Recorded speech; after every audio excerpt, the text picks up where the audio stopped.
जय भीम, जय भारत। मैं प्रदीप अम्बेडकरी, प्रेसिडेंट अम्बेडकर सेना मूल निवासी। आज अम्बेडकर सेना मूल निवासी की तरफ से कठुआ के शहीदी चौक में एक प्रोटेस्ट रखा गया, जो आपने अभी अभी देखा होगा, जिसको गृह मंत्री कहते हैं। वो अमित शाह, जिसको पहले तड़ी पार किया हुआ था, उसने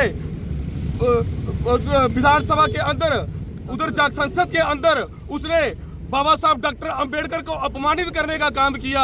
अंबेडकर अंबेडकर अंबेडकर कहकर उसने संबोधित किया और उसने कहा कि अंबेडकर अंबेडकर रटने की बजाय अगर आप भगवान का नाम रटो तो आपको 7 जन्मों तक के लिए स्वर्ग मिल जाएगा। मैं उस तड़ी पार उस अमित शाह को बताना चाहता हूँ कि परम पूज्य बाबा साहब की डॉक्टर अंबेडकर की बदौलत अगर हम लोग इंडिया के 85% लोग अगर पानी भी पी रहे हैं तो परम पूज्य बाबा साहब डॉक्टर अंबेडकर की कारण। सुबह उठते ही जब कोई पानी पीता है तो उसके लिए परम पूज्य बाबा साहब डॉक्टर अंबेडकर ने प्रोटेस्ट किए, उसके लिए धरना किया। हमें पानी पीने का अधिकार तक नहीं था। अगर हमारे लिए असल में कोई भगवान है तो वो सच में ही परम पूज्य बाबा साहब डॉक्टर अंबेडकर जो है वो 85% लोगों का भगवान है। और अगर मोदी जी को या जोगी जी को या इस तड़ी पार अमित शाह को ये लगता है कि हमें भगवान का नाम रटने से स्वर्ग मिलता है, उनके 7 जन्मों तक स्वर्ग मिलता है, तो मैं उनको कहना चाहता हूं कि विधानसभा संसद को छोड़िए। जोगी को संसद में घुसने की जरूरत ना पड़ती।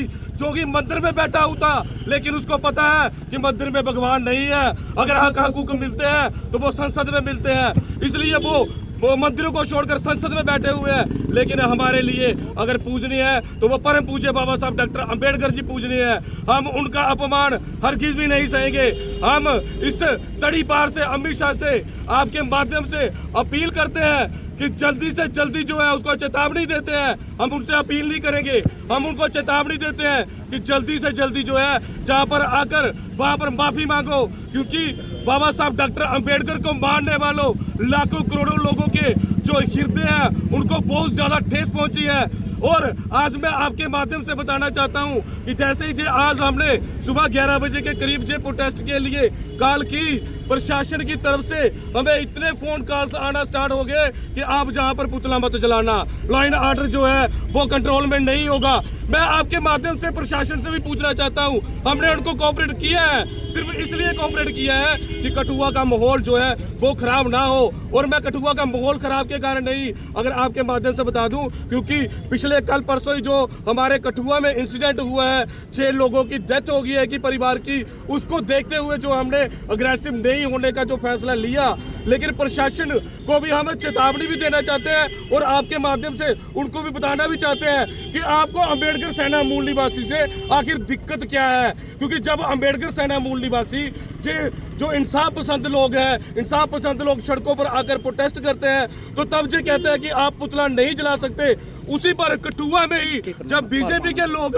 जहां पर चौक में मान जो हमारे मुख्यमंत्री उनका पुतला जलाते हैं, तो तब प्रशासन की नींद नहीं खुलती, तब प्रशासन का एक भी आदमी आकर वहां पर नहीं रुकता। लेकिन आज हमने एक छोटी सी कार रखी थी, क्योंकि हमारे जो हृदय है उनको बहुत ठेस पहुंची थी। और आप देख सकते हो कि जिधर लाइन लगी हुई है प्रशासन के पुलिस अधिकारियों की, जैसे हम जहां पर कोई गोला बारूद लेकर आ गए हैं। प्रशासन से भी कहना चाहते हैं कि हम इंसाफ पसंद लोग हैं, भारतीय संविधान को मानने वाले लोग हैं और भारतीय संविधान की मर्यादा को समझते हैं। हम प्रशासन की इसलिए सिर्फ हमने जो पुतले का है पुतला जलाना था, आज हमने पुतला जलाने का जो है सिर्फ इसलिए हमने आज मना किया। अपने साथियों को समझा बुझाकर मैंने कि जो पुतला हम नहीं जलाएंगे, कि कहीं जो हमारे कठुआ में जो पहले इंसिडेंट हुआ है उसका, और इस चीज़ का देखते हुए कि प्रशासन के साथ हम ऐसा ना आज जो है पुतला जलाने का काम नहीं किया। और अगर तड़ी पार जैसे अमित शाह ने जल्दी जो है वो माफी नहीं मांगी तो हम जो है और उग्र प्रदर्शन करेंगे और फिर हम जहां पर कठुआ में अमित शाह का पुतला भी जलाएंगे। आपकी जो ऑर्गेनाइजेशन है वो कह रही है कि पुतला हम जलाएंगे, लेकिन जो कांग्रेस है वो कह रही है कि जो होम मिनिस्टर है उनको इस्तीफा दे देना चाहिए। आप भी इस्तीफे की मांग करते हो? बिल्कुल बिल्कुल, मैं कहता हूँ उसमें तड़ी पार को, क्योंकि मैं उसको तड़ी पार इसलिए कह रहा हूँ, गृह मंत्री है, उसको ये नहीं पता संविधान निर्माता परम पूज्य बाबा साहब जिस संविधान की वजह से वो वहां पर जाकर कुर्सी पे बैठ रहे हैं, उसको वो अंबेडकर पर बच्चे का नाम ले रहा हो, उसने जो ऐसा किया है। और उसके लिए हम तो कहते हैं कि इसको इस्तीफा देना चाहिए और माफी मांगनी चाहिए, क्योंकि अंबेडकर लोग जो है, जो इंसाफ पसंद लोग हैं, संविधान को मानने वाले लोग, किसी भी धर्म में बैठे हैं, उनको जो ठेस पहुंची है।